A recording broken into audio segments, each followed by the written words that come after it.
Hello, my name's Mark Merryweather and I'm the portfolio holder for finance and assets at Waverley Borough Council. I'm here to talk about the Central Godalming Regeneration Project and especially what it does and doesn't involve and why we even need to consider it in the first place. I understand that many residents will have sincere questions, if not genuine concerns about it, and it's important to me and my colleagues that these are heard and addressed. I'm standing here now in Berries Field only just to make one absolute point right at the outset.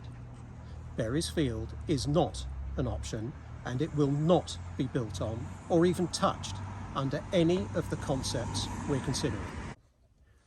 So, to the whys and wherefores of what we're considering for this, the Council's headquarters in Godalming and the two nearby car parks that we already own at Crown Court and Wharf Road.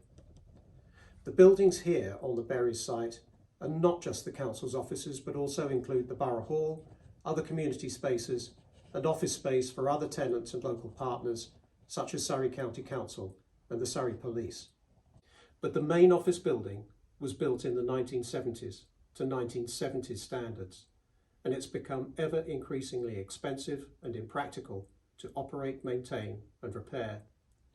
It was already in such a state back in 2018 that even our predecessors commissioned the first study into what to do about it. Since then, we've had to adapt to COVID like everyone else. We've declared our own climate emergency, and now, on top of everything else, we're also facing explosive, uncapped increases in energy costs for a building that was already inefficient and expensive to heat.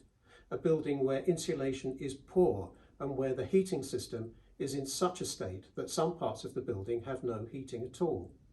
It's a building where council taxpayer money, your money, literally goes up in smoke. In 2019, we also inherited a backlog of repairs that now amount to around £3 million worth, which would be needed just to keep the building on life support over the next 10 years. And new issues continue to emerge all the time. Our money is going to waste, and enough is enough. Kicking what's left of this can further down the road simply is no longer an option. It would take way too long to explain the volumes of laws and regulations that we must comply with that govern and limit how we set about fixing this. Frankly, some of them are so baffling and frustrating that I can't and won't defend them. But they are set by central government, and what they do mean is that out of all the dozens and dozens of ideas and options and permutations that we and our predecessors identified, we've had to boil them down to those that are the most responsible, which is what we're engaging with you on now before we go any further. Options to refurbish the council offices on that site and to fund that with lower density housing on the two car parking sites that are also on land that we already own. None of this is new, and in fact our predecessors' own report came to roughly the same conclusions back in 2018.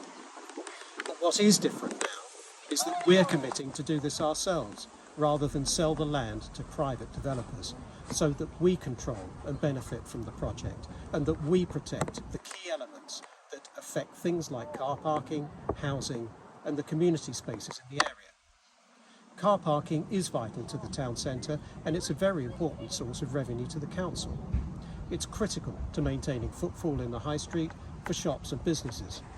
So, while we can't increase capacity, right from the outset we were very clear that one of our red lines for the project was that there would be no overall loss of Waverley public car parking spaces in Central Godalming.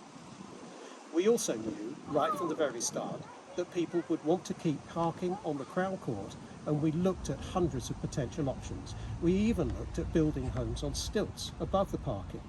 We looked at relocating the offices and having housing on the Berries site, just for starters. The concepts we're presenting now are those that have survived basic reality checks.